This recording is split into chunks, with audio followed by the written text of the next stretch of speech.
surgeon from her temporarily superior height. "No, we can't!" she reiterated wildly. "I tell you I can't, sir! I won't! I won't! I've been engaged once, and it's enough! I tell you, sir, I'm all engaged out!" "What's become of the man you were engaged to?" quizzed the senior surgeon sharply. "Why, he's married," said the white linen nurse. "And they've got a kid," she added tempestuously. "Good. I'm glad of it," smiled the senior surgeon quite amazingly. "Now he surely won't bother us any more." "But I was engaged so long," protested the white linen nurse. "Almost ever since I was born, I said. It's too long. You don't get over it."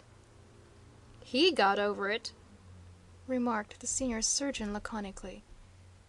"Yes," admitted the white linen nurse. "But I tell you it doesn't seem decent.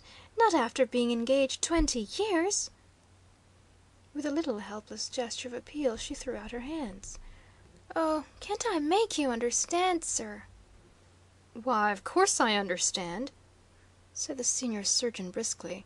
"You mean that you and John—" "His name was Joe," corrected the white linen nurse. With astonishing amiability the senior surgeon acknowledged the correction.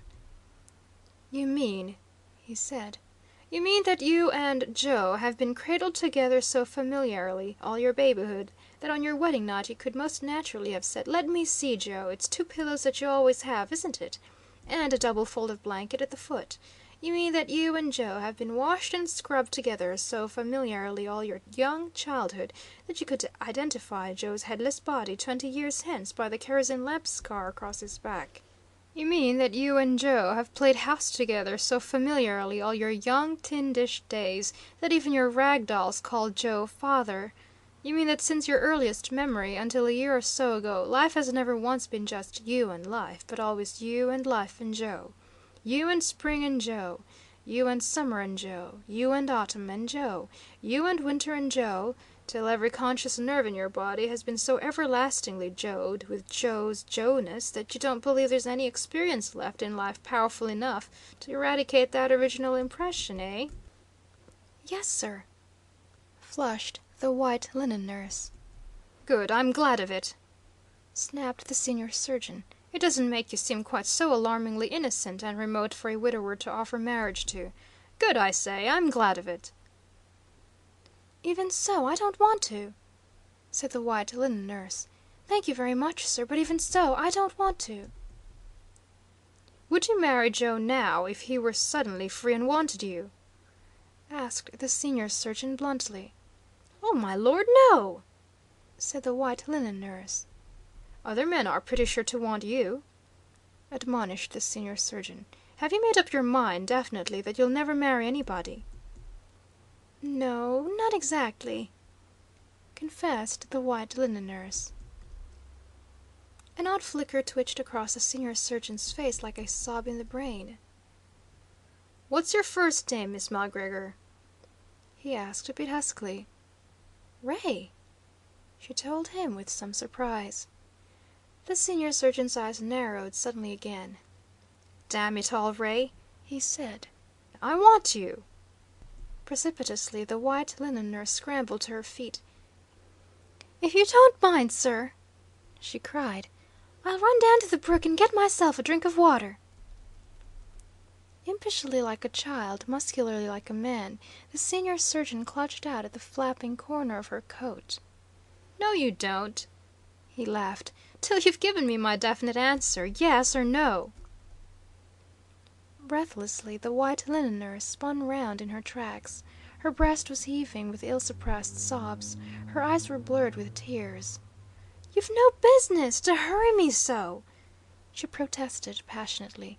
"It isn't fair. It isn't kind." Sluggishly, in the senior surgeon's jolted arms, the little girl woke from her feverish nap, and peered up perplexedly through the gray dusk into her father's face. "Where's my kitty?" she asked hazily. "Eh?" jerked the senior surgeon. Harshly the little iron leg braces clanked together. In an instant the white linen nurse was on her knees in the grass. "You don't hold her right, sir," she expostulated. Deftly, with little soft darting touches, interrupted only by rubbing her knuckles into her own tears, she reached out and eased successively the bruise of a buckle or the dragging weight on a little cramped hip. Still drowsily, still hazily, with little smacking gasps and gulping swallows, the child worried her way back again into consciousness. "All the birds were there, father," she droned forth feebly from her sweltering mink fur nest. "All the birds were there, with yellow feathers instead of hair, and bumblebees, and bumblebees, and bumblebees, and bumblebees." Frenziedly, she began to burrow the back of her head into her father's shoulder. "And bumblebees, and bumblebees." "Oh, for heaven's sake! Buzzed in the trees!" interpolated the senior surgeon. Rigidly, from head to foot, the little body in his arm stiffened suddenly. As one who saw the supreme achievement of a lifetime swept away by some one careless juggle of an infinitesimal part, the little girl stared up agonizingly into her father's face.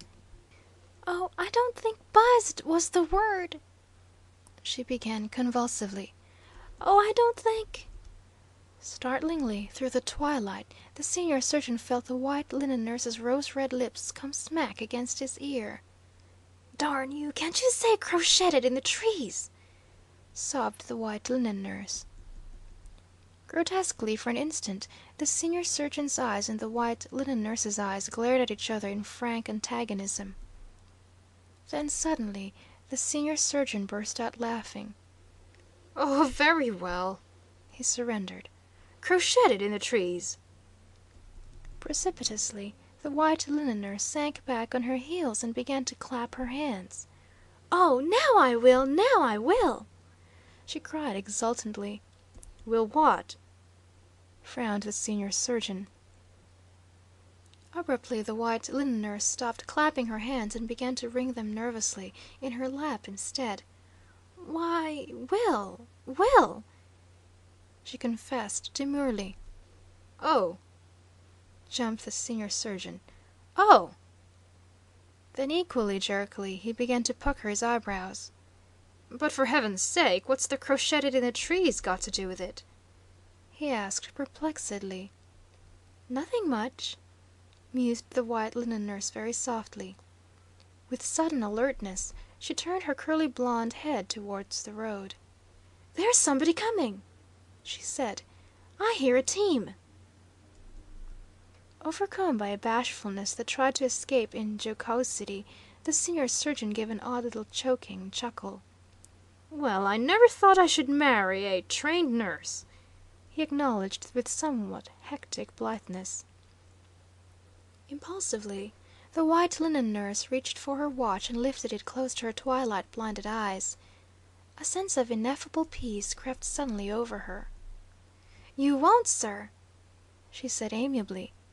"It's 20 minutes of 9 now, and the graduation was at 8." End of chapter 7.